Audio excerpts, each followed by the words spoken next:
하나님 말씀 보시겠습니다. 하나님 말씀 디도서 3장 5절입니다. 하나님 말씀은 디도서 3장 5절 말씀, 신약성경 제 성경으로는 350페이지입니다. 신약성경 350페이지 디도서 3장 5절 말씀 찾으셨으면 제가 봉독하겠습니다. 우리를 구원하시되 우리가 행한 바 의로운 행위로 말미암지 아니하고 오직 그의 긍휼하심을 따라 중생의 씻음과 성령의 새롭게 하심으로 하셨나니. 아멘. 이 시간은 성령론 세 번째 강의가 되겠습니다. 성령과 구원의 사역이라는 제목으로 하나님 말씀 증거하도록 하겠습니다. 성령과 구원의 사역. 여러분들 그 주보에는 성령과 구원이라고 제목이 되어 있을 텐데요. 제목을 성령과 구원의 사역으로 바꾸시면 좋을 것 같습니다. 조직신학에서 성령론은요, 이제 구원론이라고도 합니다. 그러니까 대부분 성령론을 따로 구별하지 아니하고 성령의 사역이 구원의 사역이기 때문에 성령론은 곧 구원론으로 이해하고요. 그리고 구원론은 곧 성령론이라고 그렇게 이해를 합니다. 그래서 우리 개혁파 쪽에서 나온 성령론이라는 책을 여러분들 어떤 사람들이 딱 사서 볼 때 대부분 어떤 기대감을 가지고 사서 보냐면 뭐 은사에 관한 얘기, 뭐 장풍에 관한 얘기, 뭐 꿈꾸는 거 뭐 이런 거 기대하면서 보면서 점점 실망하기 시작합니다. 그런 얘기 별로 안 나옵니다. 우리 개혁파 쪽에서는 뭐 은사는 주로 어디로 구분해서 얘기하냐면 교회론 쪽으로 봅니다. 왜냐하면 교회의 덕을 세우기 위해 주시는 것이 은사이기 때문에 그 성령의 사역이지만 그 은사는 교회를 세우시는 하나님의 행위이므로 은사는 교회론 쪽으로 이해를 합니다. 그래서 여러분들이 만약에 은사와 관련된 부분을 알려고 하는데 괜히 그 뭐 성령론 찾아보면 그런 거 잘 안 나옵니다. 주로 이제 성령론 하게 되면 구원론 쪽으로 이렇게 이해를 하시면 됩니다. 그것이 우리 개혁파 쪽에서 보는 입장이죠. 구원은 단순한 그 교리 문제나 의식적 결단의 문제가 아니라는 것이죠. 구원은 성령의 행위입니다. 우리가 구원이라고 했을 때 내가 구원을 어떻게 받는가, 또는 구원을 받는 문제에 있어서 어떻게 행동해야 되느냐에 대해서 우리는 굉장히 관심을 많이 갖습니다. 근데 성경이 가르치는 구원은 오로지 삼위일체 하나님의 독자적인 사역입니다. 거룩하신 성삼위 하나님께서 우리에게 구원을 주시되 우리는 그 구원에 아무런 역할을 할 게 없습니다. 그래서 하나님의 주권이라고 얘기합니다. 거룩하신 성삼위 하나님께서 성부께서 구원을 작정하시죠. 구원을 작정하신다는 얘기가 무슨 얘기입니까? 구원의 방법을 하나님께서 성부께서 작정하셨습니다. 구원의 방법은 우리 방법대로 되는 것이 아니라 성부께서 작정하신 방법대로 되는 겁니다. 여러분들 간혹가다 그런 생각을 합니다. 왜 예수님께서 우리의 죄를 위해서 십자가에 못 박혀 돌아가시고 뭐 부활하시고 그러셔야만 하는 거죠? 그건 성부께서 그렇게 작정하셨기 때문에 그렇습니다. 성부께서 구원하시는 방식을 작정하셨고요. 그리고 성부께서 구원받을 자를 작정하셨습니다. 그래서 예정론이라는 개념이 나오죠. 이 예정론 얘기하게 되면 여러분들 또 실망할 사람들 많죠. 그럼 누구는 구원받기로 작정됐고 누구는 구원받지 않기로 작정됐느냐? 소위 이것을 이중 예정론이라고 얘기하는데 지금 여기서는 논외의 부분입니다. 이 부분에 관해서는 얘기를 하지 않을 겁니다. 이 부분은 여러분들이 잘못 이해하고 있는 부분이 굉장히 많이 있고 굉장히 결정론적으로 이해하고 있어서 이 부분에 관해서는 나중에 또 얘기를 해야 되고 할 얘기가 굉장히 많은 부분입니다. 하여간 성부께서 이렇게 구원을 작정하십니다. 그리고 작정하신 그 구원의 방식을 성자께서 완성하시죠. 그래서 성자께서는 이 땅에 오셔서 그 구원을 완성하시기 위해 어떻게 하십니까? 성자께서는 모든 구원을 완성하셨다는 얘기를 오해하지 않아야 될 것이 있는데 그것이 뭐냐면 성자께서 구원을 완성하셨다는 것은 구원을 위한 모든 전제를 완성하셨다는 것이지 성자께서 오셔서 모든 사람들 다 구원하셨다라는 얘기는 아닙니다.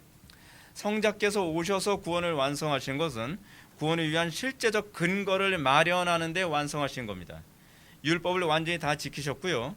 그리고 죄인들의 죄를 위해서 대신 죽으셨고요. 우린 이걸 신학적으로 뭐라 그러죠? 대속이라고 얘기하죠. 그렇죠? 대속하셨고요. 그리고 3일 동안 장사 지낸 바 됐다가 부활하셨고요. 그리고 하나님 우편에 앉으셨습니다.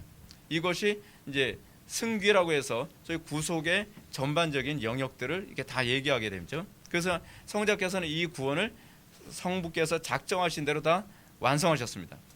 근데 문제는 뭐냐 하면 성자께서 구원을 이렇게 완성하셨다 한다 할지라도 그 완성하신 구원을 우리 것이 되게 하시는 분은 성령 하나님만의 사역이라는 것을 기억하셔야만 합니다. 그것은 성자의 사역도 아니고요, 그것은 성부의 사역도 아닙니다. 그것은 오로지 성령 하나님의 독자적인 사역입니다. 그래서 누군가를 거듭나게 한다, 누군가를 구원받게 한다라고 하는 것은 성령 하나님의 사역입니다. 그래서 성령 하나님께서 우리를 뜻하신다면 성령 하나님께서는 독자적으로, 때로는 이거 오해 없으셨으면 좋겠는데 특별 사역으로서 말씀이 없이도 구원하실 수도 있다고 보는 것이 우리의 관점입니다. 그 대표된 케이스가 누구죠? 세례 요한. 세례 요한은 태 속에서 이미 거듭났음이 입증되어지는 그 성경의 구절이 있죠. 그것은 보편적인 케이스가 아니라 특별한 케이스로서 얘기하는 부분입니다. 왜냐하면 이것이 가능한 실제적 근거는 뭐냐면 구원하시는 주체가 성령님이시기 때문에 그렇습니다. 성령님이 아니면 절대로 구원을 받을 수가 없습니다. 성령님이 아니고서는 누구든지 예수를 주라 할 수 없느니라. 이것은 성령님의 주권입니다. 그래서 우리의 힘으로 되는 것이 아닙니다. 우리의 결단으로 되는 것이 아닙니다. 그것은 성령님께서 우리를 구원하셔야만 구원이 되는 것입니다. 그래서 성령론은 곧 뭐라고 얘기하는 겁니까? 구원론이라고 얘기하는 겁니다. 그 구원을 적용하시는 사역을 오로지 성령님만의 독자적 주권이기 때문에 구원론은 곧 성령론이라고 그렇게 얘기하는 것이죠. 성령님께서 개인에게 구원을 적용시키지 않는다면 예수 그리스도의 구원 사역은 나와 아무 관계가 없습니다. 복음에 대해서 아무리 정확하게 이해를 하고요, 여러분들이 아무리 교리를 많이 알고요, 여러분들이 아무리 교리책을 많이 읽어도, 달달달 외워도 소용이 없습니다. 그 진리의 말씀을 나에게 적용하실 때라야만 비로소 구원이 발생하기 때문에 그렇습니다. 성령님을 의지하지 않고 자기가 아무리 노력하고 결단한다 해도 우리의 구원과 아무 관계가 없습니다. 영접기도 백날해도 소용이 없습니다. 내가 맨날 결심 아무리 해도 소용이 없습니다. 왜냐하면 우리의 구원 사역은 외부에서 성령께서 우리를 창조하신 사건입니다. 창조가 무슨 결단으로 됩니까? 여러분, 결단으로 창조가 일어나지 않습니다. 창조는 성령 하나님의 독자적 사역이고, 그분께서 나에게 새로운 마음을 창조하셨을 때, 우리의 영혼을 새롭게 창조하셨을 때, 우리를 새로운 피조물로 창조하셨을 때 우리는 비로소 그것을 구원받았다라고 얘기를 하는 것입니다. 따라서 우리가 정말로 구원받기 원한다고 한다면 결단이 필요한 것이 아니라 은혜와 긍휼이 필요할 뿐입니다. 우리가 진정으로 구원받기 원한다고 한다면 하나님께 은혜와 긍휼을 구하고, 그리고 하나님께서 성령님을 통해 우리에게 구원을 주실 때에 우리는 비로소 구원을 받을 수 있습니다. 성령을 무시하면서 결코 구원을 기대할 수 없습니다. 지금 우리 개혁파 장로교회 안에서 일어나는 굉장히 심각한 문제가 뭐냐면 성령님을 별로 존중해 주질 않아요. 말씀, 교리, 그거 굉장히 많이 얘기하는, 뭐 나쁘지 않아요. 근데 문제는 뭐냐면 말씀과 교리를 추구하는데 이 말씀과 교리가 우리에게 있어서 실제적인 효력을 일으키시는 분이 성령님이시라는 것을 인정하지 않는다는 겁니다. 근데 여러분, 성령께서 우리에게 이것을 실제적 효력이 일어나게 해달라고 추구하는 그 방식이 뭡니까? 기도죠. 이건 하이델베르크 요리문답에 나오는 얘기거든요. 기도하지 않으면 예수님의 말씀처럼 기도 외에는 이런 유가 나갈 수 없습니다. 지식이 우리를 구원할 수 없습니다. 교리가 우리를 구원할 수 없습니다. 그 교리를 주님께서 사용하실 때에 우리에게 구원이 일어나는 거죠. 성령께서 그 지식을 우리에게 적용하셨을 때, 성령께서 성자 예수님의 구원 사역을 나에게 적용하셨을 때 비로소 구원이 일어나는 거거든요. 그래서 진정으로 우리에게 구원의 역사가 나타나기 원한다고 한다면 많이 배우는 것만이 아니라 많이 기도해야 되고, 간절히 기도해야 되고, 결사적으로 기도해야만 합니다. 기도 외에는 이런 유가 나갈 수 없습니다.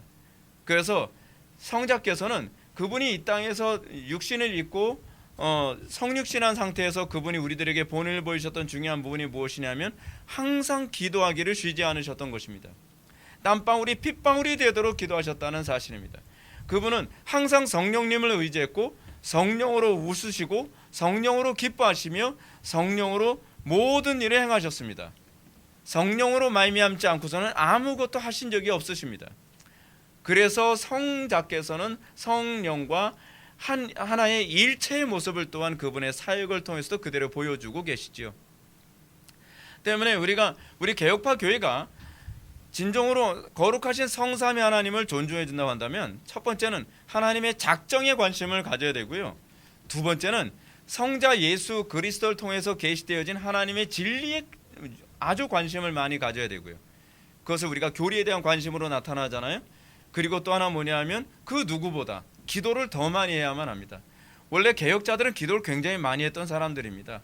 루터 같은 경우에도요, 기도를 나는 오늘 너무 바쁘기 때문에 기도를 4시간 한다 그러지 않습니까? 루터도 기도를 그렇게 많이 했다 그럽니다. 칼빈도 기도를 굉장히 많이 했던 사람입니다. 우리의 신화의 선배들 다들 기도를 굉장히 많이 했습니다. 그것이 원래 개혁파입니다. 근데 기도를 너무 안 해요. 그러니까 뭔가 교리는 많이 알고 있는데 그 알고 있는 교리가 현실화되지 않는 것에 대한 그 자괴감 또는 이 괴리감이 굉장히 심해지죠. 그거는 우리가 기도가 너무 없고 우리가 성령님을 의지하지 않기 때문에 그렇습니다. 때문에 사도 바울은 에베소 교회를 향해서 성령을 근심하게 하지 말라. 그 안에서 너희가 구원의 날까지 인치심을 받았느니라 라고 가르치고 있습니다. 성령을 왜 근심시키면 안 됩니까? 그것은 성령님을 통해서 우리가 구원의 날까지 인치심을 받았기 때문에 그렇습니다. 우리는 성령님을 통해서 성령님의 의의 구원을 받습니다. 그리고 성령님의 의에 받은 구원은 성령님의 의에 유지되어지고 발전하며 성화되어지고 그리고 성령님에 의해서 우리는 구원의 완성을 경험하게 될 것입니다. 또한 예수님께서도 말씀하십니다. 누구든지 말로 인자를 거역하면 상하심을 얻되 누구든지 말로 성령을 거역하면 이 세상과 오는 세상에서도 사하심을 얻지 못하리라 라고 얘기하고 있습니다. 이거 소위 성령 회방죄에 해당하는 부분이죠. 근데 이 성령 회방죄는 주로 무엇과 관련되냐면 성령을 모독하는 것과 관련된 또는 성령을 소멸하는 것과 관련되어진 부분이라고 가르치고 계시는 것입니다. 그러니까 우리가 계속적으로 성령의 감동을 거부하고 우리가 성령을 의지하지 않으며 우리가 성령님을 소외시키면서 우리에게 구원이 일어나길 바라는 것은 우리가 하나님을 잘 모르고 있다는 것을 그대로 보여주고 있는 것입니다. 여기서 저는 구원을 적용시키는 성령 하나님의 사역을 좀 더 이해하기 쉽게 말씀드린다면 이렇습니다. 성령 하나님의 사역은 마치 이거와 같습니다. 어떤 불치병이 하나 있다고 칩시다. 근데 그 불치병을 치료할 수 있는 치료법이 개발됐습니다. 근데 여러분, 불치병을 치료할 수 있는 치료법이 개발됐다고 해서 그 불치병 걸린 사람이 그날부터 딱 치료가 다 되는 게 아니죠. 전 세계적으로 불치병을 해결할 수 있는 방법이 발견됐습니다. 발견됐습니다 하자마자 사람들이 다 치료가 됩니까? 그렇지 않죠. 그 불치병을 치료할 수 있는 그 치료법을 가지고 있는 의사가 있어야 되고요. 그 의사가 환자에게 그 치료법을 적용해서 치료할 때에 비로소 치료가 되는 거죠. 만약에 환자가 그 불치병을 치료할 수 있는 치료법을 의지하지 않는다고 한다면 그것은 나하고 아무 관계가 없는 것입니다. 예수님께서는 우리 구원하시기 위해서 십자가에서 못 박혀 돌아가시고 그리고 부활하셨으며 하나님 우편에 앉아 계십니다. 근데 그 놀라우신 사건은 우리에게 적용될 때라야 비로소 구원이 일어나는 것입니다. 근데 그것을 누가 하십니까? 성령님께서 하시죠. 그 놀라운 일이 우리는 이루어지기를 기대해야만 합니다. 성령님께서 하시는 일은 구원의 길은 단순히 천당 가는 것만 하는 것이 아닙니다. 아담과 하와의 죄로 말미암아 파괴된 모든 영역을 다 회복시키는 그것이 구원입니다. 우리는 구원을 너무나 편향적으로 이해하는 경향이 있습니다. 우리는 구원을 예수 믿고 천당 가는 정도로만 이해를 하는데 실제로 성령 하나님을 통한 구원의 사역은 그렇게 일어나지 않습니다. 성령 하나님의 구원의 사역은 우리가 예수를 믿고 그 시작부터 우리의 삶의 모든 부분에 대한 회복이 일어나게 됩니다. 먼저 신자의 신분이 의롭게 되어지죠. 그리고 우리가 거듭나게 되며 죄의 오염으로부터 정화되어집니다. 우리는 이걸 뭐라고 하냐면 sanctification, 성화라고 얘기하죠. 또 세상에서 복의 근원으로 살아가는, 과거에는 뭐였어요? 과거에는 재앙의 근원이고 과거에는 어둠의 중심이었지만 예수를 믿고 나서 거듭난 이후에는 복의 근원이 되어서 세상에 유익을 끼치며 살아가는 그런 모습으로 사람이 바뀌게 됩니다. 그리고 종국에는 영원한 천국에 들어감으로써 그 구원의 완성을 경험하게 되는 것이죠. 성령께서 하시는 사역은 이렇게 전반적인 구원의 완성으로 우리를 이끌어 가십니다. 그러니까 제가 여러분들에게 이런 말씀을 드리고 싶어요. 여러분들 구원의 확신이 있다, 그걸 다 떠나서 여러분들이 구원을 받았다고 한다면 여러분들에게 그 구원이 종합적으로 일어나는지를 봐야 돼요. 우리는 자꾸 이렇게 생각하잖아요. 난 영접 기도했으니까, 나 그래도 구원의 확신이 있으니까 천국은 가겠지. 천국은 가겠지 않은데 그 사람에게 죄로부터 정화됨이 하나도 보이지가 않아요. 하나님께 대한 이해가 점점 발달해야 되는데 그것도 없어요. 그리고 복의 근원으로서의 역할을 해야 되는데 복의 근원이 아니라 여전히 주변에서 가는 곳마다 재앙의 근원이에요. 여러분 그거 구원이라고 생각하면 곤란합니다. 성경이 얘기하는 구원은 전인격적인 구원이에요. 우리가 이 부분에 대한 이해가 전제되어야 돼요. 자, 오늘 본문 한번 봅시다. 오늘 본문 디도서 3장 5절 말씀은 굉장히 중요합니다. 우리를 구원하시되 우리가 행한 바 의로운 행위로 말미암지 아니하고 오직 그의 긍휼하심을 따라 중생의 씻음과 성령의 새롭게 하심으로 하셨나니 라고 사도 바울은 가르치고 있습니다. 사도 바울은 우리의 구원이 우리의 행위에 근거하지 않다는 것을 먼저 우리들에게 가르치고 있습니다. 구원은 성령의 주권이십니다. 구원은 거룩하신 성삼위 하나님의 주권이에요. 이 부분을 먼저 명확히 합니다. 그래서 우리가 행한 바 의로운 행위로 말미암지 아니하고 오직 그의 긍휼하심을 따라 구원하셨다라고 합니다. 우리가 구원을 받은 것은 여러분들이 잘나서 구원받은 것이 아니고요. 여러분들이 뭔가 선했기 때문에 구원받은 것이 아니라 그냥 하나님께서 여러분들을 긍휼히 여기신 겁니다. 하나님께서 여러분들을 긍휼히 여기시고 거룩하신 성삼위 하나님의 주권에 의해서 여러분들을 거듭나고 구원받게 하신 것입니다. 우리는 구원에 있어서 전적 무능합니다. 이것을 토탈 이너빌리티, 인간의 전적 무능교리가 바로 이걸 얘기하는 겁니다. 전적 무능교리란 뭘 얘기하는 거냐면 우리가 우리 스스로를 구원할 능력이 없음, 무능함, 이것이 토탈 이너빌리티, 인간의 전적 무능교리예요.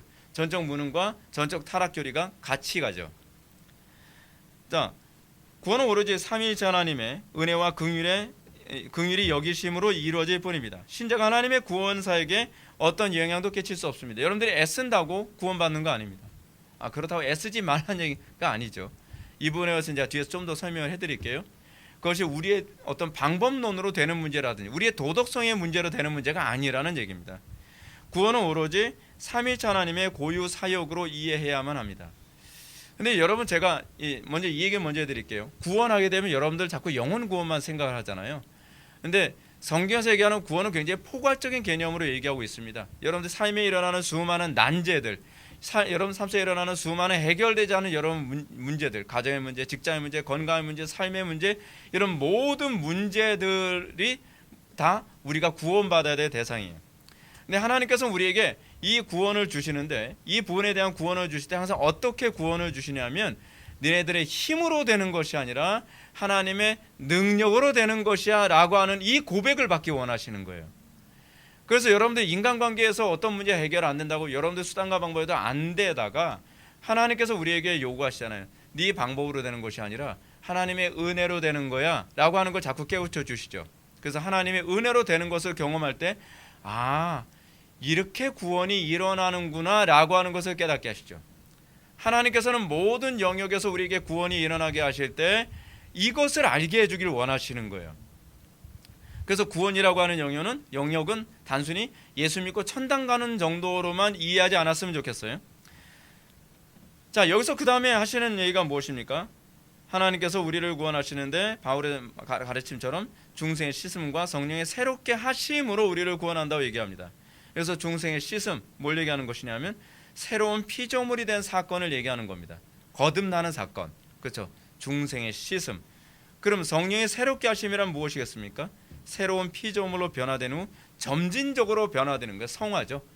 그러니까 중생의 씻음은 거듭남을 얘기하는 것을 한다면 후자 성령의 새롭게 하심은 성화를 얘기하는 겁니다.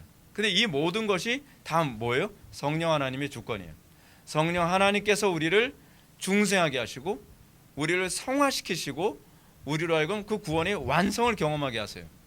처음부터 끝까지 다 성령께서 하시죠. 예수님 영접하는 거 우리가 결단해야 되는 거 아닌가요? 아니요. 그것도 조차도 성령께서 우리의 마음을 열어 구원받게 하시죠. 그렇죠? 사도 바울이 빌립보 지역에 갔을 때에 복음을 전했을 때 누굽니까? 루디아를 만났는데 뭐라고 기록하고 있습니까? 하나님께서 루디아의 마음을 열어 말씀을 받게 하였다라고 얘기하고 있죠. 이 모든 것이 성령 하나님의 주권입니다. 시종일관. 이는 마치 사도 바울이 복음에는 하나님의 의가 나타나서 믿음으로 믿음에 이르게 하나니 기록된 바 오직 의인은 믿음으로 말미암아 살리라 라고 한 이 로마서 1장 17절 말씀을 떠올리게 합니다. 사도 바울은 우리가 믿음으로 의롭게 되지만 우리는 지속적으로 믿음으로 살아가게 만드는 것이 믿음의 역할이라고 가르치는 것입니다. 그래서 처음부터 끝까지 오직 의인은 믿음으로만 살리라. 처음 거듭날 때만 믿음이 필요한 것이 아닙니다. 처음 예수 믿을 때만 믿음이 필요한 것이 아니라 우리가 믿음을 가졌다고 한다면 우리는 우리의 삶이 시종일관 믿음으로 살게 하시는 역사가 나타나야죠. 어떤 사람은 그런 경향이 있습니다. 저 믿음으로 거듭났는데요, 근데 믿음으로 안 살아요. 과거에 믿음으로 구원을 받았는지 안 받았는지 난 안 봐서 모르겠는데, 이 사람이 진짜 과거에 믿음으로 구원받은 사람인지 알게 하는 건 현재 이 사람이 믿음으로 살고 있느냐를 통해서 알 수 있는 거거든요. 근데 현재 믿음으로 안 살아요. 과거에 믿음으로 구원을 받았다고 얘기하는데, 그러면 그 믿음이 가짜이거나 그렇지 그 믿음이 일시일 가능성이 있다고 보는 것이죠. 그것이 성경이 가르치는 바입니다. 또한 예수님께서도 뭐라고 얘기하십니까? 예수님께서는 이렇게 말씀하십니다. 자신이 이 땅에 오신 목적이 이렇게 말씀하시죠. 양으로 생명을 얻게 하고 더 풍성히 얻게 하려 하심. 단순히 양에게 생명을 주기 위해서만 오신 것이 아닙니다. 생명을 얻은 백성이 그리고 더 풍성한 생명, 성화죠. 예수 그리스도의 그 생명의 풍성함을 더 누리게 하기 위해서 예수님께서 오셨다라고 가르치고 있는 것입니다. 그래서 우리가 반드시 염두에 두어야 할 성령님께 대한 전제적 이해가 있습니다. 첫째, 이건 분명히 기억하셔야만 합니다. 여기서 모든 성령의 역사와 거짓된 영을 구분할 수 있는 중요한 기준이 됩니다. 첫째, 성령님은 어떤 분이신가? 아버지의 영광을 드러내고 거룩하게 하시는 영이라는 겁니다. 항상 모든 성령의 역사는 방향성이 여기에 맞춰져 있습니다. 기사와 이적을 일으키든 뭐했든 다 떠나서 이 모든 것에 항상 어디에 초점이 맞춰져 있어요? 아버지의 영광을 드러내고 거룩하게 하시는 것. 뭐 기사와 이적 체험 많이 했고, 뭐 장풍도 쏘고, 뭐 신비한 체험 많이 했다고 하고, 환상도 봤다고 하고, 입신도 했다 그러고, 뭐 천국과 지옥도 왔다 갔다 했다는데, 그에게 아버지의 이름을 드러냄과 거룩함이 없다면 그 성령 역사라 보지 말라는 거예요. 이건 굉장히 중요한 시금석입니다. 두 번째는 뭐냐면, 둘째는 모든 성령의 사역은 오로지 말씀 안에서, 그러니까 말씀 안에서 그리고 말씀에 의해 by 나타난다는 점입니다. 모든 성령 역사는 항상 그 중심에는 말씀이 있습니다.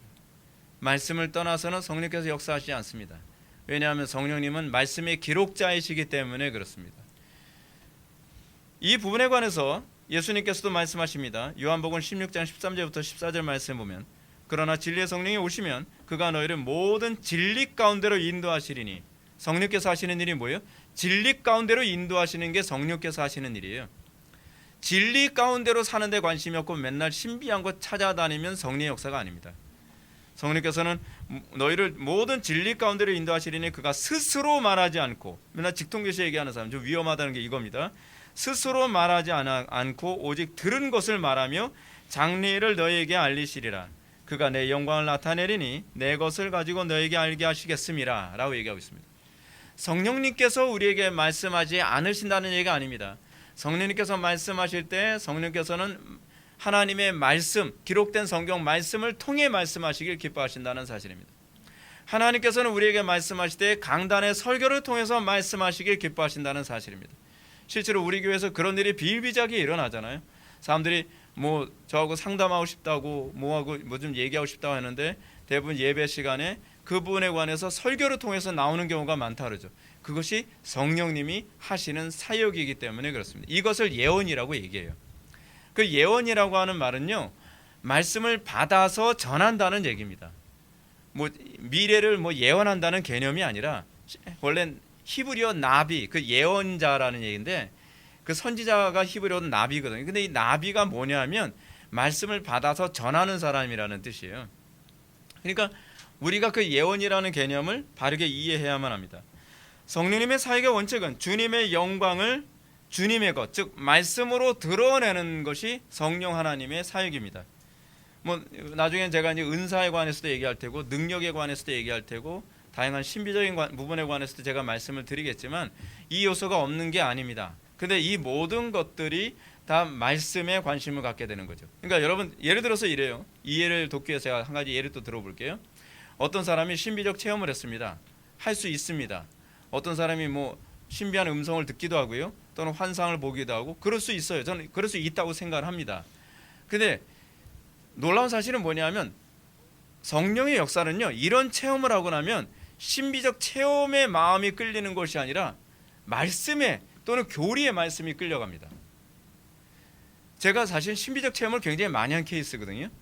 근데 저 같은 경우에는 이런 신비적 체험을 하면 할수록 더 교리에 관심을 갖게 되고 더 말씀에 관심을 갖게 되더라고요.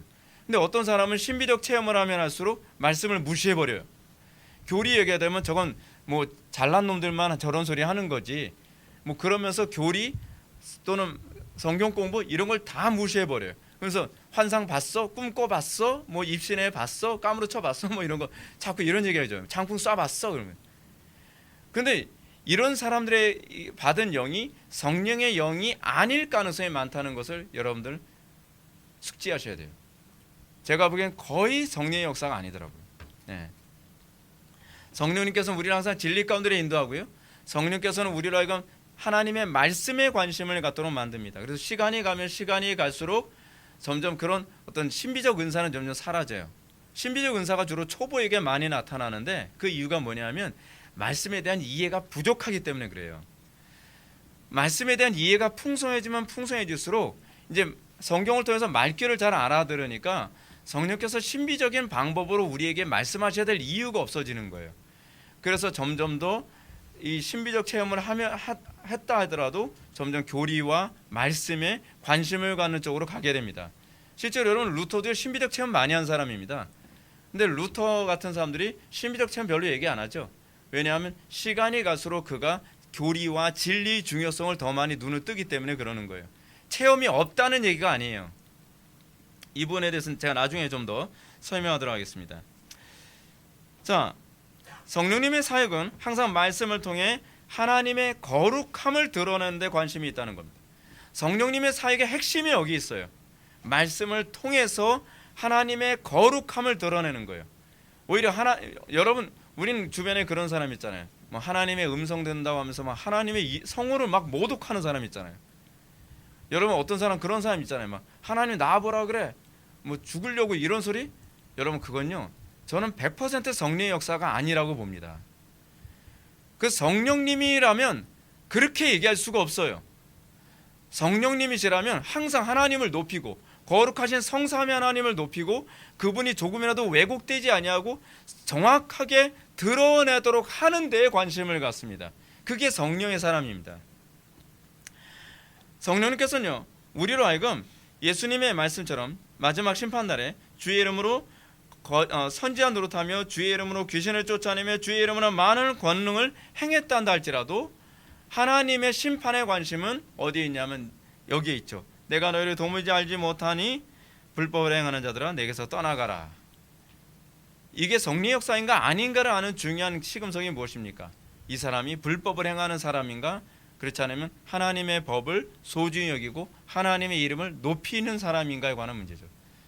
근데 사람들이 분별력이 너무 없어요. 기사와 이적 좀 행하고 뭔가 사람들한테 막 사람들이 원하는 귀에 가려운 것을 자꾸 긁어주고, 그리고 뭔가 기사와 이적과 능력과 뭐 은사가 나타나고 그러면 사람들이 떼거리로 몰려와요.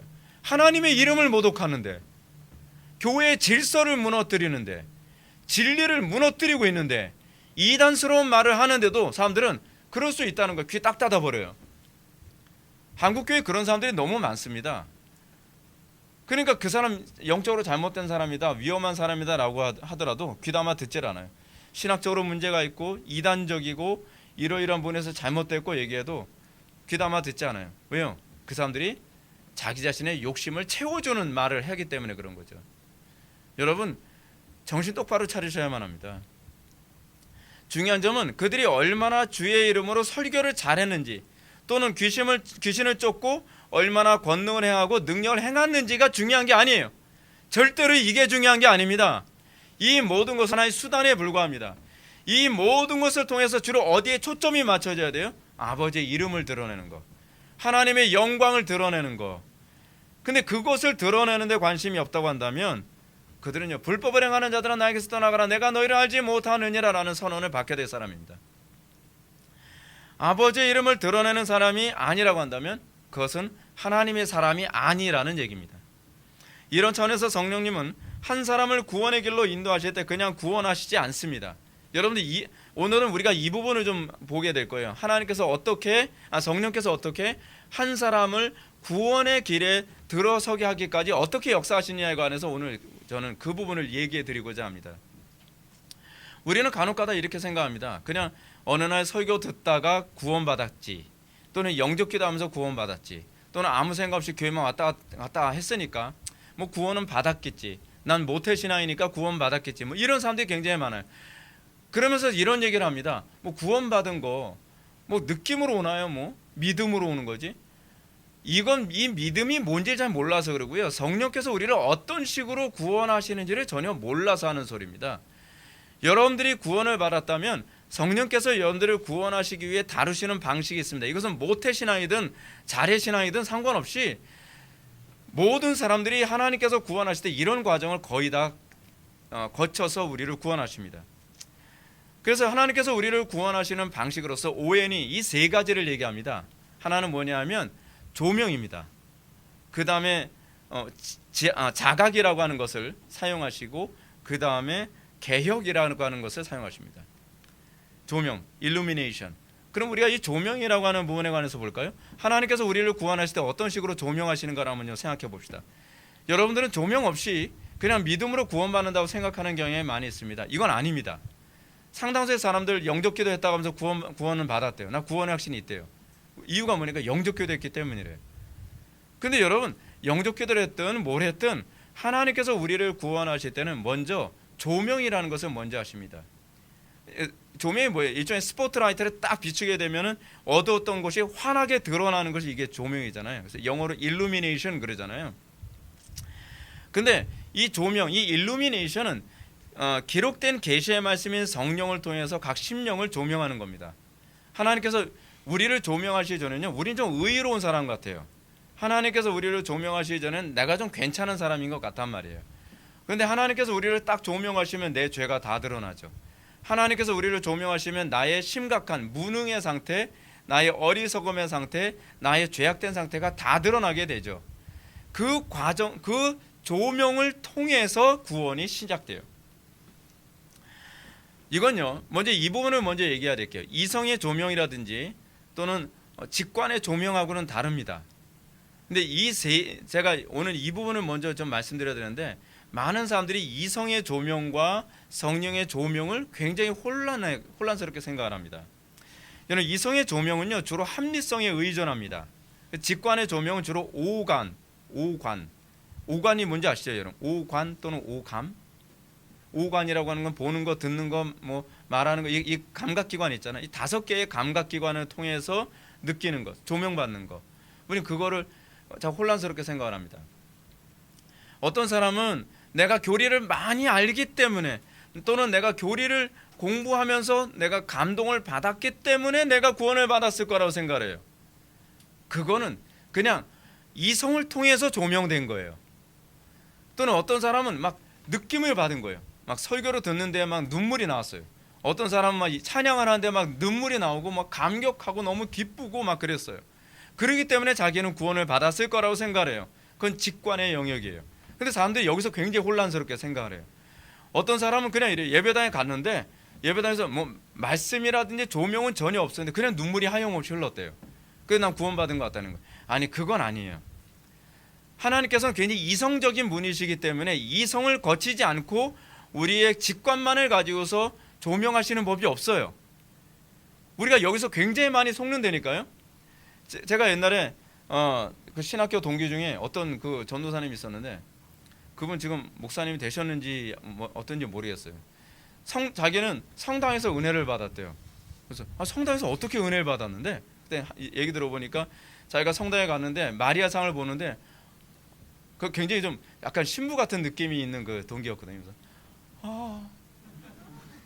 마리아에게서 그 하염없는 그 평안함이 막 몰려오는데, 나 그때 은혜 받은 것 같아요. 직관. 딱딱하게. 그건 직관이에요. 성령께서 그런 식으로 우리에게 은혜 주시는 게 아니에요. 그러니까 많은 사람들이 이런 식으로 은혜를 받는다고 생각하는, 그걸 은혜 받았다라고 생각하는 거예요. 막 찬양을 하면서 막 그러잖아요. 가사도 잘 모르겠어요. 기억은 안 나요. 근데 막 찬양만 하다가 막 뭔가 방방 뜨면서 막 눈물이 쏟아졌어요. 막 찬양하는데 막 기뻤어요. 막 그래서 나 은혜 받은 것 같아. 그래서 저는 찬양 집회 때 좀 구원받은 것 같아요. 그렇게 얘기하는 사람들이 되게 많이 있어요. 그건 직관이에요. 그 많은 사람들이 자기 자신의 죄인됨에 대해서 전혀 인식도 없고 말씀에 의한 조명 같은 건 전혀 없어요. 그래서 이 성령의 조명을 경험하지 못한 사람들은 대부분 이성의 조명과 직관의 조명을 굉장히 성령의 조명과 굉장히 혼란스럽게 생각을 합니다. 그러나 성령의 조명은 이거하고는 근본적으로 다릅니다. 여러분, 직관의 조명 중에 하나도 무엇입니까? 성경을 읽다가 앞뒤 문맥 따지지 않고 이것이다 딱 짚히는 거 있잖아요. 그거 가지고서 자기가 은혜 받았다고 생각하는 사람이 있어요. 오늘 하나님께서 성경 말씀을 통해서 자기한테 깨달음을 주셨다는 거예요. 쪼개 봤는데 성경 말씀에서 내가 굉장히 고민하던 부분이 딱 드러났다는데 앞뒤 부분 보면 그거하고 아무 상관없는 얘기예요. 직관. 많은 사람들이 이거가 성령의 음성을 듣는 법이라고 생각하고 이것이 성령의 역사라고 생각합니다. 아니요, 이건 성령의 역사 아니에요. 이게 주로 사단의 역사일 가능성이 많고요. 이것이 주로 우리의 감성적인 영역에 의해서 나타나는 경우가 많습니다. 그러면 성령의 조명은 무엇인가? 이성과 직관이라고 하는 영역에 신적 깨달음을 더해주는 거예요. 여러분, 이성도 하나님의 피조물입니다.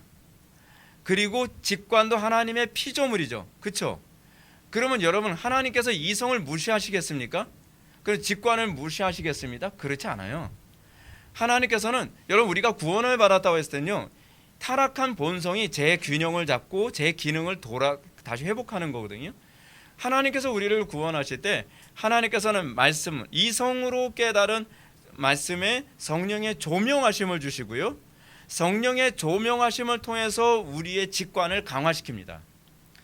그래서 여러분들 어떤 현상이 나타나냐면 성령의 조명하심을 통해서 내 죄인됨을 깨달았을 때 느낌 없이 난 죄인이던데? 그러지 않습니다. 성령의 그러니까 이성의 조명으로만 보면 내가 죄인인 것 같아. 그렇죠? 근데 그런 사람들의 특징이 뭐예요? 느낌이 없어요. 그냥 죄인이라는 거에 대한 지적 동의. 근데 어떤 사람은 내가 죄인이라고 하는 것을 피상적으로 느끼면서 눈물을 흘리는 사람이 있어요. 근데 성령의 조명은 그렇지 않습니다. 성령의 조명은 하나님의 말씀을 이성의 조명을 통해서 깨달은 부분에 성령께서 조명을 하시면 이성에 의해서 내가 죄인이라는 것을 깨달았는데 그 죄인이라는 것이 무엇인지를 구체적으로 알게 하시고 내 직관이 그거에 대해서 동화하면서 의지가 움직이는 거예요. 이게 하나님께서 그래서 우리로 하여금 이성의 조명과 직관의 조명을 딱 균형을 잡게 하셔서 이것이 오류가 없도록 하시는 겁니다. 그래서 여러분, 우리는요, 이성의 영역과 직관의 영역이 둘 다 중요한 영역이라는 걸 아셔야 돼요. 근데 이 부분을 오해한 분들은 예를 들어서 체험을 얘기하면 체험을 얘기하는 사람들 굉장히 이상하게 봐요. 또 이성적으로 교리를 깨닫는 거 얘기하는 걸 좋아하면 또 이제 체험주의자들은 또 이쪽을 공격하거든요. 근데 양쪽이 다 잘못된 거죠. 청교도들의 가르침처럼 우리는 성경을요, 우리의 이성을 사용해서 성경의 교리와 문맥과 성경이 말하고자 하는 바를 정확하게 이해해야만 합니다. 그 가운데 성령께서 우리를 조명하시고 그 가운데 우리의 오관을 자극하셔서 우리로 하여금 직관이 풍성한 체험을 갖도록 만들어요. 그래서 그리스도인들은 이성만 발달한 존재가 아니라 감성과 오관이 동시에 같이 발달해서 균형을 잡는 존재로 나타나는 것입니다. 그것이 청교도들이 추구했던 바른 신앙의 태도이기도 하죠. 중요한 점은 이 조명이 구원받은 이후에 나타나는 게 아니라는 거예요. 구원받기 이전부터 시작되는 거라는 거예요. 이게 굉장히 중요한 포인트입니다. 우리는 간혹 가다가 자기에게 이런 현상이 있었기 때문에 나는 구원을 받았을 거라고 생각을 해요. 아니에요. 그거는 구원받기 이전에 시작되는 거예요. 그리고 구원받은 이후에도 계속적으로 이것이 진행되어지는 거예요. 자, 그러면 이 성령님은 구원이 일어나는 시점부터 역사하시는 것이 아니라는 것을 먼저 기억하셔야만 합니다. 우리에게 이런 사건이 있었기 때문에 난 당연히 구원받았겠지라고 생각하지 말라는 얘기예요. 이거는 우리가 구원을 받기 위해서 오웬이 얘기하는 것처럼 예비적 구원을 위한 예비 사건이에요. 한 사람의 구원을 준비시키는 조명을 하나님께서 하십니다. 조명을 통해 하나님께서 어떻게 하시죠? 마음을 여시고, 그리고 하나님의 진리를 또는 그리스도의 영광을 사모하는 마음을 갖게 하세요. 조명을 주시지 않으면요, 제가 아무리 그리스도의 아름다움을 얘기해도 여러분들 사모하지 않습니다. 근데 여러분들이 성령의 조명을 딱 받고 나면 그리스도의 영광의 아름다움에 여러분들 소망을 갖고 그것을 사모하게 되거든요.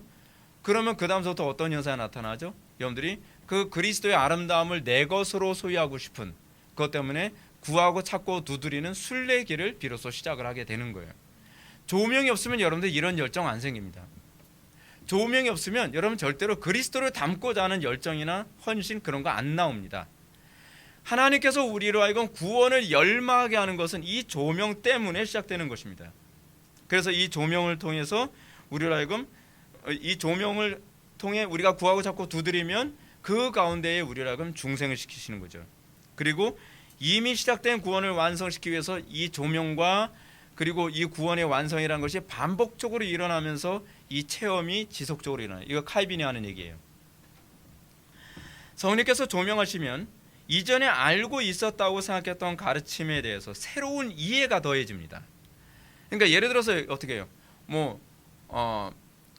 죄라고 하는 말, 야 인간은 죄인이야, 인간은 전적으로 타락했지. 그거를 우리가 이성으로 알았을 때는요, 그냥 그래 인간은 전적으로 타락했어, 그렇게밖에 얘기를 못합니다.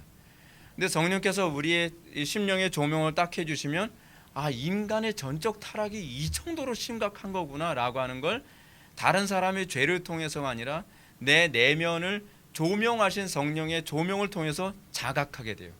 구체적으로 실제적으로 알게 되는 거예요. 이렇게 타락했구나, 이렇게 혐오스럽구나, 그것을 주님께서 알게 하시죠. 그리고 이성과 직관만을 가지고서 절대로 이걸 모릅니다.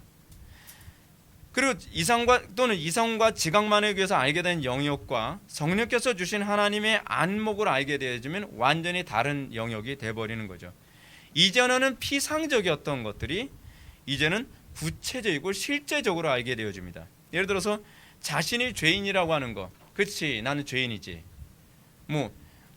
목사님이 그러셨잖아, 난 죄인이라고, 그냥 그렇게 남 얘기하듯이, 그렇죠? 그리고 때로는 감성적으로 난 죄인이었, 예를 들어 직관적으로 죄인이라고 하는 걸 이제 직관을 자극하는 방법이 뭡니까? 음악이죠. 음악을 구슬픈 음악 막 반주해 가면서 앞에서 누가 멘트를 날립니다. 우리는 죄인입니다. 우리는 극악무도하고 사악한 죄인. 예수님을 십자가에 못 박았을 때 그게 바로 당신이었습니다. 사람들이 막 울어요. 직관. 왜요? 지속성이 없어요. 그 죄인이라는 것을 감정적으로만 느낄 뿐이지 실제로 내가 그 끔찍한 죄인이라는 것에 대한 인식이 나로 하여금 이 죄짐을 벗고자 하는 그리스도를 향해 달려가는 일을 이게 격려하지 않아요. 그는 직관이에요. 이것이 우리가 직관이나 이성으로만 알게 돼요. 그래서 피상적이죠. 내가 죄인이라는 것에 피상적이에요. 피상적이기 때문에 그 죄를 해결하는 데서 구체적인 해결이나 노력이나 헌신이 나오지가 않습니다. 예전에는 주님을 사랑한다고 생각했습니다. 이성적으로, 그치, 주님 사랑해야지. 그래, 주님 사랑해, 이성적으로. 그리고 또 음악으로 이제 찬양을 하면서 주님 사랑해요, 막 하면 눈물이 막 하염없이 흘러요. 주님을 사랑한다는데 도대체 뭘 사랑하는지 자기도 잘 몰라요. 직관, 이건 직관이에요. 사랑이 오래 못 가요. 근데 주님을 사랑함을 성령의 조명하심을 통해서 알고 나면 아, 내가 주님을 사랑한다는 것이 그냥 감정적이었구나, 내가 주님을 사랑한다는 것이 피상적이었구나, 내가 주님을 사랑한다는 것이 왜곡된 것이었구나, 성경적이지 않았구나 라는 것에 대한 동의가 자기한테 몰려오기 시작을 해요. 그래서 우리가 성령의 조명하심을 받고 나면 그 다음에는 우리의 삶이 이성과 직관을 동시에 균형 잡히게 사용하면서 거룩하신 하나님의 백성으로 살아가는 그 길을 정확하게 걷게 되는 것입니다. 조명 없이는 이 길을 못 걸어요. 이성적으로 아무리 가르쳐줘도요, 그 길을 못 걸어요. 왠지 아세요? 맹인이기 때문에 그래요. 맹인에게 아무리 이성적으로 가르쳐줘도요, 그 길을 못 갑니다. 보이지 않기 때문에 죄인이 성령의 조명을 받은 후부터 자신의 실존에 대한 철저한 싸움이 시작됩니다. 복음의 마음문을 엽니다. 진리 안에서 자유함을 얻을 때까지 구하고 찾고 두드리는 일이 시작됩니다. 주님의 이름을 간절하게 부릅니다. 존 버넌의 철로역정처럼 한 남자가 성령의 조명을 받고 나니까 그 다음부터 뭘 느꼈다고요? 죄짐이 느껴지기 시작하더라는 거죠. 근데 그거는 회심 이전이에요. 그 죄짐이 느껴지고 그리고 그 죄짐을 벗기 위해서 구하고 찾고 두드리는 몸부림이 시작되어지며 비로소 십자가 앞에서 죄짐이 떨어지기 전까지는 그 열심을 포기하지 못합니다. 이것이 성령의 조명하심입니다. 두 번째로 우리에게서 구원이 일어나도록 하기 위해서 성령께서 하시는 작업이 뭐냐 하면 자각입니다. 첫 번째는 뭐라 했죠? 조명이라 했죠. 일루미네이션, 이 자각. 그리고 이 자각, 컨빅션. 성령께서 구원을 위해 하시는 일이 자각인데요. 자각은 앞에서 성령의 조명하심을 통해서 나타나는 이 느낌이죠.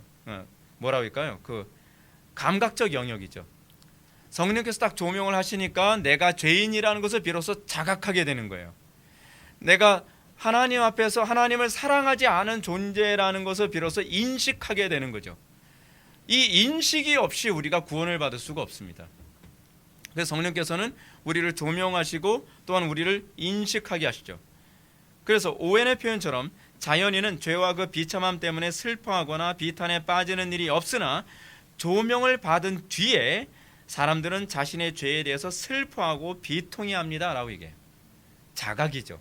그 자각이 뭐로 나타나요? 슬픔, 비통함, 때로는 감사 또는 사랑, 이런 것에 대한 구체적인 감각으로 나타나는 거죠. 그죠? 이것은 죄인의 마음 전체를 사로잡는 일종의 고통입니다. 그래서 여러분, 기분 좋게 예수 믿는 법 없다고 제가 말씀드렸죠. 여러분들이 천사가 아닌 이상은 방법이 없습니다. 하나님께서 여러분들 심령에 조명해 주시면 그 조명과 함께 내 속에 내가 얼마나 죄인이고 내가 얼마나 무능한 존재인지에 대한 자각이 일어나기 때문에 그 비통함과 고통과 괴로움이 동반되어집니다. 이렇게 성령께서 주시는 비통함은 또는 자각은 구원에 이르게 하는 회개를 가능하게 만들어요. 이게 없으면 구원에 이르는 회개에 우리가 도달할 수가 없습니다. 아니, 자각하지 않는데 도대체 어떻게 어느 정도로 회개해야 되는지 어떻게 알겠습니까? 그렇잖아요. 그래서 바울은 구원을 위해 주시는 이 자각으로 인해 우리에게 어떠한 실제적인 그 현상이 나타나는지를 이렇게 얘기했습니다. 고린도후서 7장 10절부터 11절 말씀 보면 이렇게 기록하고 있죠. 하나님의 뜻대로 하는 근심은 후회할 것이 없는 구원에 이르게 하는 회개를 이루는 것이요, 세상 근심은 사망을 이루는 것이라. 보라, 하나님의 뜻대로 하게 된 이 근심, 뭐죠? 자각이죠. 하나님의 뜻대로 하게 된 이 근심이, 자각이 너희를 얼마나 간절하게 하며 얼마나 변증하게 하며 얼마나 분하게 하며 얼마나 두렵게 하며 얼마나 사모하게 하며 얼마나 열심 있게 하며 얼마나 벌하게 하였는가. 너희가 그 일에 대하여 일체 너희 자신의 깨끗함을 나타내었느니라 라고 얘기하는 거죠. 우리에게 이 자각이 있냐 말이에요. 우리에게 이 일루미네이션, 이 조명과 함께 우리에게 컨빅션, 이 자각이 우리에게 있었는가. 그리스도께서 죄인의 마음에 자각을 주심으로써 어떤 현상이 나타난다고 이게 간절해진다는 거예요. 오늘날 상당수의 많은 기독교인들 예수 믿는다는데 간절함이 없어요. 예배를 하러 온다고 하면서도 별로 긴장감, 간절함, 사모하는 마음 없죠. 이거 되게 심각한 문제입니다. 또 죄에 대한 심각성을 못 느껴요. 성령님은 우리로 하여금 죄에 대한 심각성을 느끼게 만들고 자각하게 만드시거든요. 죄에 대한 믿음과 증오가 생기고 죄에 대한 하나님의 심판을 두려워 떨게 만들어요. 그리고 하나님의 영광을 사모하게 만들고요. 그리고 열정이 생긴다고 사도 바울은 가르치고 있습니다. 이것이 소위 자각하게 되어진, 성령의 조명을 통해 자각하게 되어진 현상입니다. 놀라운 점은 이것이 구원받기 이전부터 시작되는 거라는 거예요. 구원받은 이후에도 지속되는 거고요. 이것이 구원받기 이전에 성령께서 죄인이 구원을 열망케 하는 예비 과정 속에 나타나는 변화입니다. 따라서 이런 과정을 통해 구원받은 죄인은 구원받은 이후에 결코 이전의 삶으로 돌아갈 생각을 할 수 없는 이유가 바로 이것 때문에 그렇습니다. 조명과 자각 때문에 그래요. 우리가 왜 자꾸 이전의 삶으로 돌아가는 사람들이 자꾸 나타나죠? 예수를 믿었다고 하는데 왜 여전히 세속적인 삶이 그대로 나타나죠? 그건 분명합니다. 그 사람은 자각이 없었던 거예요. 한 번도 자기 자신의 죄악에 대해서 혐오해 본 적이 없었고 한 번도 그 부분에 대해서 조명받아 본 적이 없는 거예요. 그것이 그렇게 나쁘다, 혐오스럽다라고 느껴본 적이 없는 거죠. 근데 이 느낌을 알고 이 자각을 한 가운데에 이제 그 다음에 우리가 보게 되어질 개혁, 리포메이션, 이 개혁에 들어가서 성령으로 거듭난 사람은 다시 옛적 삶으로 돌아오고 싶지 않죠. 고통스러워도 괴로워도 십자가를 지는 가운데서도 옛적 삶으로 돌아가기가 싫은 거예요. 왜냐하면 너무 혐오스러우니까. 근데 그것이 혐오스럽게 자각되어져 본 적이 없기 때문에 자꾸 세속으로 다시 돌아가게 되는 거예요.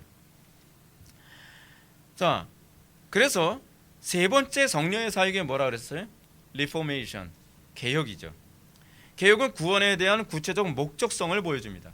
성령께서 하시는 구원은 막연히 천국 가는 데 있지 않습니다. 그냥 막연히 조명하시고 자각하게 하는 데 있지 않습니다. 조명하시고 자각했는데 그럼 뭐 하라는 거예요? 왜 하나님께서 우리로 하여금 조명하시고 자각하게 하셨겠습니까? 특정한 어떤 죄에 대해서, 문제에 대해서 개혁하라고 그러신 거시겠죠, 그렇죠? 성령님께서는 의도가 굉장히 명확하십니다. 궁극적으로 이 개혁하게 하는 데 목적이 있죠.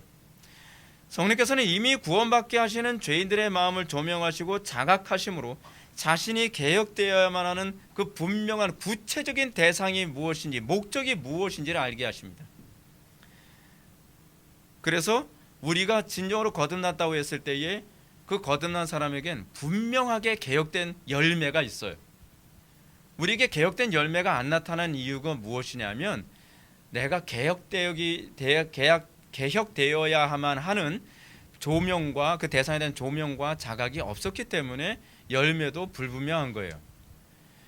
자, 우리가 한번 생각해 봅시다. 가나안 여인이 있었습니다. 이 가나안 여인은 예수님으로부터 구원받기 전에 자신이 개혁되어져야 될 분명한 그 무엇인가가 있었습니다. 그렇죠? 제가 지금 요한복음 4장에 나오는 가나안 여인을 얘기하는 겁니다.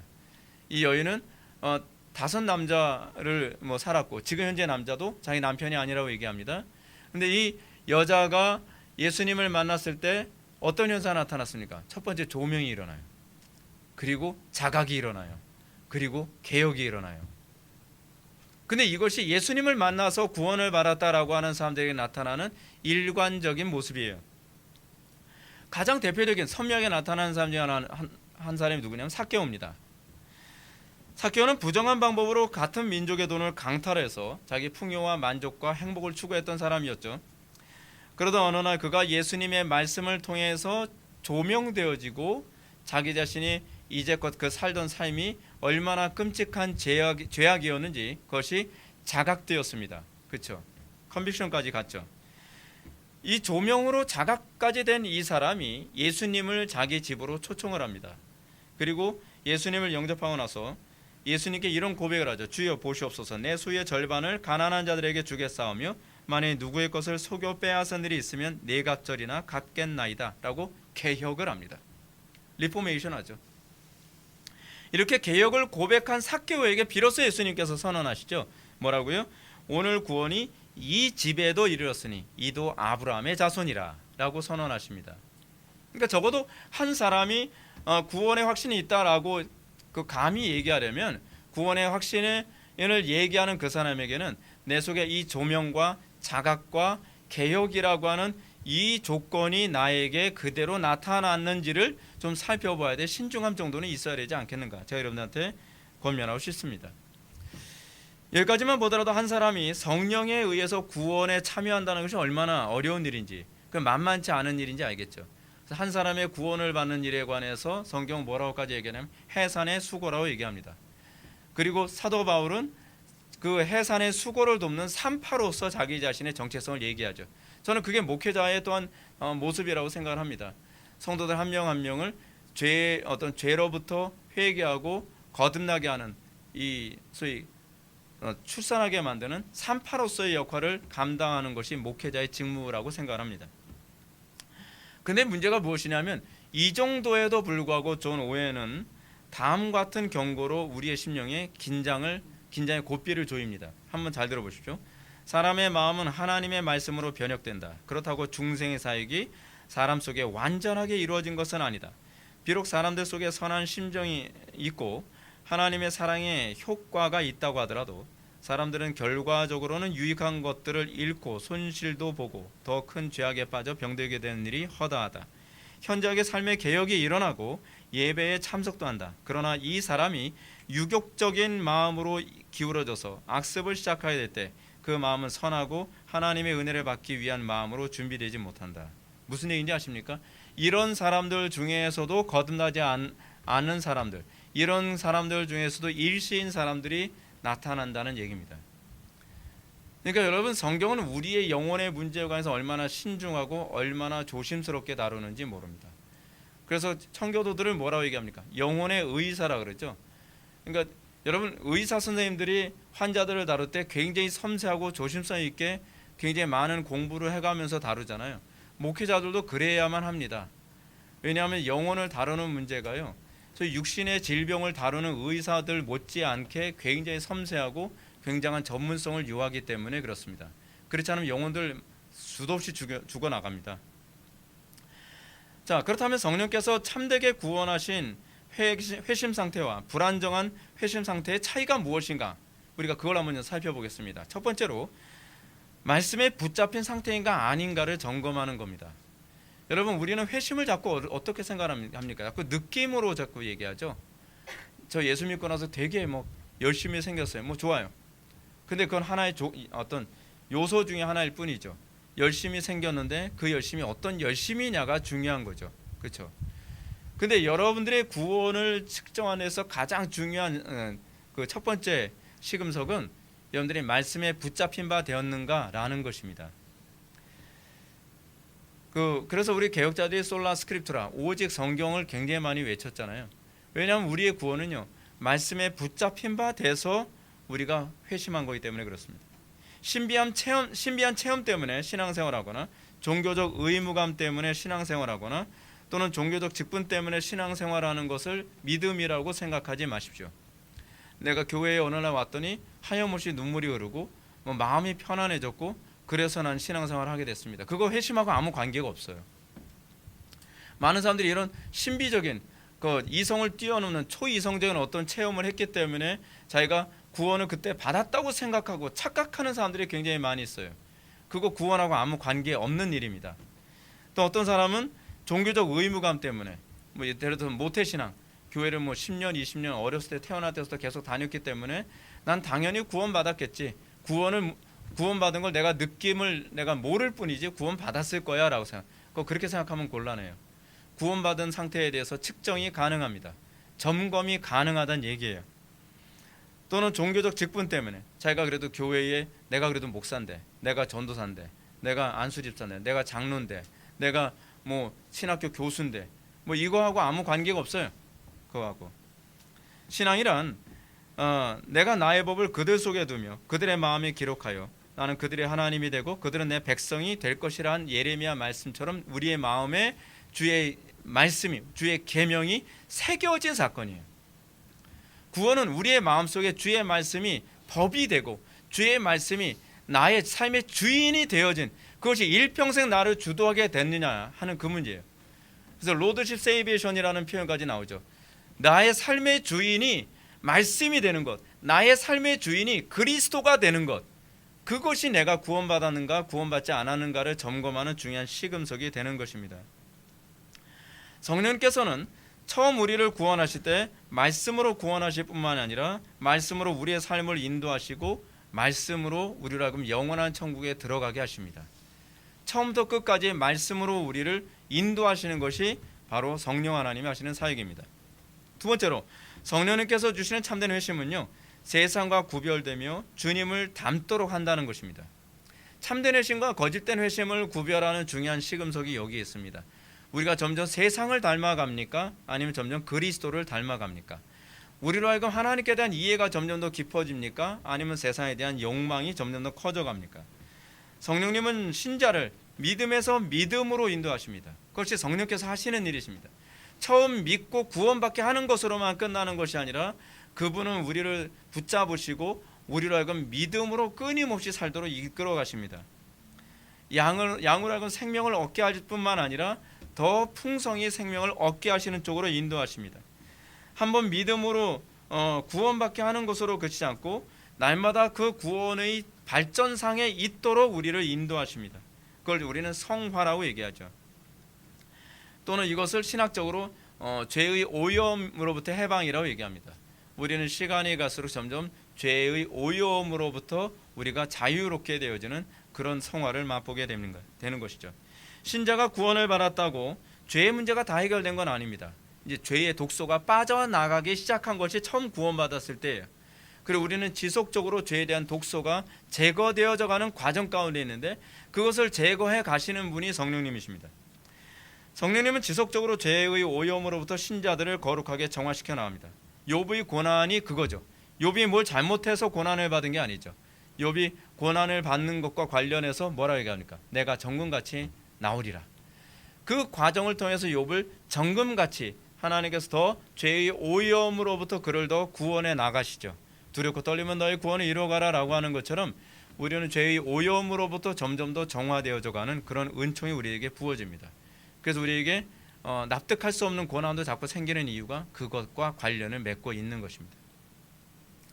마지막 네 번째로 성령께서 주시는 참된 의심은 소명에 충실한 삶을 지속적으로 살아가게 한다는 사실입니다. 구원의 목적은 하나님 나라 건설을 위한 일꾼 혹은 군사로 모집한 사건입니다. 그래서 여러분들이 처음 구원을 딱 받고 나면 구원을 받음과 동시에, 그러니까 여러분 잘 보세요. 한 사람이 중생하기 전까지는 성령의 조명하심이 주로 뭐로 나타나죠? 내가 얼마나 무능하고 죄인인지 이런 쪽으로 가죠. 그런데 중생을 딱 하고 나면 그 다음에 우리에게 무엇이 자각이 점점 심하게 오냐면 내가 하나님 나라의 중요한 일꾼으로 부름받았다는 것에 대한 자각이 오게 됩니다. 이 부분을 잘 보여주는 사건이 어디죠? 이사야서 6장이죠. 이사야서 6장에서 선지자 이사야가 구원을 받을 때 어떻게 구원을 받습니까? 내가 나를 위하여 갈 자가 누군가? 하나님께서 부르시잖아요. 그때 선지자 이사야가 내가 주를 위해서 제가 가겠나이다. 그때 제단의 숯불로 그의 입술을 지지고 그를 사역지로 보내죠. 이것이 우리의 구원 사건이에요. 구원이란 단순히 천국 백성 되는 얘기가 아니라 구원이란 하나님 나라의 일꾼으로 부름받은 사건, 하나님 나라의 거룩한 군사로 우리가 소위 모집된 사건, 징병된 사건이라고 그렇게 이해하셔야만 합니다. 그래서 사도 바울은 소명이 없으면 구원이 없다고 봤습니다. 그래서 사도 바울은 자기 자신의 구원을 어떻게 이해했어요? 헬라인이나 야만이나 지혜 있는 자나 어리석은 자에게 내가 다 빚진 자라. 헬라인들 때문에, 야만인들 때문에, 지혜 있는 자들, 어리석은 자들 때문에 내가 구원을 받았다. 그들의 구원 사건이 없었다면 내가 구원받을 일이 없었다는 얘기죠. 그것이 로마서 1장 14절에서 나오는 얘기 아닙니까? 그래서 자기 자신은 항상 자기 구원 사건은 뭐로 이해해요? 빚진 자 사건. 그래서 항상 빚진 자 마인드로 살아가죠. 자신의 구원이 헬라인이나 야만이나 지혜 있는 자나 어리석은 자들의 구원을 위해서 구원받은 사건이라고, 일꾼으로 구원받은 사건이라고 봅니다. 이들의 구원이라고 하는 목적이 없었다면 하나님께서 나를 구원하실 이유도 없다라고 그렇게 해석하는 것이죠. 이것을 뒤집으면 소명을 버린다고 하는 것은 곧 구원과 떨어져 나간다는 의미이기도 합니다. 데마의 문제가 그거죠. 사도 바울은 그걸 똑같이 데마의 사건을 그렇게 적용을 합니다. 데마가 바울과 선교 사역을 하다가 데마가 세상으로 떠나죠. 그죠? 세상으로 떠나가는 모습을 보래. 저희가 세상을 사랑하여 떠나갔다. 근데 이 떠나간 사건이 단순히 사역을 그만둔 사건으로 보는 것이 아니라 그의 신앙이 사실 믿음이 없었음. 그렇죠? 소명을 떠난 사건이라과 구원이 없음을 동일시 보죠. 그것이 청교도들이 해석하는 방식이고 사도 바울이 해석하는 부분이기도 합니다. 근데 그렇기 때문에 사도 바울은 신자를 뭐라고 호칭하냐 하면 군사로 모집된 자 또는 징집된 자라고 이렇게 표현하기도 하고요. 또 바울은 믿음으로 낳은 아들 디모데를 향해서 이렇게 얘기합니다. 선한 싸움을 싸우라, 영생을 취하라. 이를 위하여 내가 부르심을 입었느니라. 그러니까 네가 구원받은 이유가 무엇이냐면 선한 싸움을 위해서 부름받았다는 거예요. 우리가 왜 예수를 믿고 우리가 왜 구원받았냐 하면 하나님 나라의 건설을 위해서 구원받았다는 얘기입니다. 그리고 사도 바울은 죽음을 앞두고서도 뭐라고 얘기합니까? 나는 선한 싸움을 다 싸우고 나의 달려갈 길을 마치고 믿음을 지켰다라고 얘기합니다. 믿음 지킴과 소명 감당을 같은 선상에서 보고 있습니다. 그러니까 실제로 이것은 하나님께서 창세기에서 우리를 창조하신 사건하고도 그대로 일치하죠. 하나님께서 아담과 하와를 창조하신 이유가 무엇입니까? 우리끼리 잘 먹고 잘 살라고 우리를 창조하신 게 아니죠. 하나님께서 우주 만물을 다 창조하시고 난 다음에 그 피조 세계를 다스리고 정복하도록 하기 위한 일꾼으로 그를 창조하신 거거든요. 그러니까 이 소명 의식을 아담과 하와는 스스로 느꼈고 그리고 그렇게 살았죠. 구원받은 우리에게도 동일한 현상이 나타나야 되죠. 새롭게 창조된 우리도 첫 아담의 창조 때와 같이 소명에 대한 인식을 분명히 느껴야 옳습니다. 이제 말씀을 정리하겠습니다. 사랑하는 성도 여러분, 우리는 오늘 성령님의 구원 사역에 대해서 살펴보았습니다. 성령님의 구원 사역은 어떤 면을 보아도 막연하지 않다는 것을 알 수 있습니다. 굉장히 구체적입니다. 구원 사역에 뭐 그냥 영접기 됐으니까 구원받은 거 아닌가? 뭐 믿음으로 그냥 구원받는 거지 뭐 막연한, 오늘날 한국교회 안에서 소위 구원을 굉장히 막연하고 그리고 비이성적인 차원에서 이해하는 경향이 굉장히 많은데요. 성경이 얘기하는 또는 성령님이 우리에게 구원을 주시는 방식은 굉장히 구체적이고 굉장히 점검 가능한 방식으로 우리들에게 구원을 주신다는 것을 알 수 있습니다. 성령님은 분명한 목적을 가지고 우리를 구원하셨습니다. 막연하게 천국 가기 위해서 우리를 구원하신 것이 아니라 분명한 목적, 즉 하나님 나라 건설이, 거룩한 하나님 나라 건설이라고 하는 분명한 목적을 가지고 우리를 구원하셨습니다. 따라서 성령님은 이 소명에 합당한 사람으로 세우기 위해 죄인들로 하여금 조명하시고 자각하시고 개혁하게 하십니다. 조명과 자각과 개혁이라고 하는 과정을 거치지 않은 사람은 결코 하나님 나라의 건설에 유익하게 쓰임을 받을 수가 없습니다. 이 과정을 거쳐서 구원받은 사람만이 하나님 나라 건설을 위해서 사역할 수가 있는 거죠. 기능 자체가 그래요. 그러나 이것이 성령의 사역이 이것과 관계 이런 어떤 과정 없이 구원을 받는다고 했을 때에 번연은 이런 사람을 뭐라고 얘기를 했냐면 담 넘어 온 사람 또는 담 넘어서 순례길을 걷는 사람이라고 그렇게 얘기를 합니다. 이런 사람들의 특징이 뭐냐면 신앙생활에 목적성이 없습니다. 그냥 천당 가는 것밖에는 관심이 없습니다. 무엇을 위해서 구원받았느냐에는 관심이 없고 나의 욕심만을 위해서 구원받았다라고 하는 목표의식밖에 없는 것이죠. 사랑하는 성도 여러분, 우리에게 있어서의 과연 이 구원에 대한 분명한 인식이 있습니까? 성령께서 우리들에게 조명하시고 자각하게 하시며 우리를 개혁하게 하시는 이 구원의 사역이 여러분들이 있었습니까? 그리고 여러분들에게 이 일이 지속적으로 계속 진행 중에 있습니까? 그러므로 사도 바울은 에베소 교회를 향해서 경고했던 것처럼 우리들에게도 동일한 경고를 하시죠. 뭐라고요? 하나님의 성령을 근심하게 하지 말라. 그 안에서 너희가 구원의 날까지 인치심을 받았느니라. 성령님은 우리를 구원하시고 그리고 구원의 완성 때까지 끊임없이 우리의 구원을 진행해 나가시고 또 지속해 나가시는, 그것을 보존해 나가시는 분이시므로 우리는 성령님을 근심하게 해서는 안 됩니다. 우리가 그 약속의 날까지, 구원의 날까지 우리가 인치심을 받았기 때문에 그렇습니다. 기도하시겠습니다. 사랑이 많으신 하나님, 우리가 오늘 시간 성령님의 구원 사역에 대해서 우리가 살펴보았습니다. 우리의 구원이 막연하지 않음을 다시 한번 알게 해주시니 감사합니다. 성령께서 우리를 구원하실 때에 이런 구체적인 방식으로 우리를 구원하심을 다시 깨닫게 해주심을 감사드립니다. 우리에게 이 분명한 조건이 나타나게 해주시고 우리에게서 이 모습을 통해 하나님 나라 선한 사역을 위한 일꾼으로서 쓰임받기에 부족함이 없게 하여 주옵소서. 예수님의 거룩하신 이름으로 기도올옵나이다. 아멘.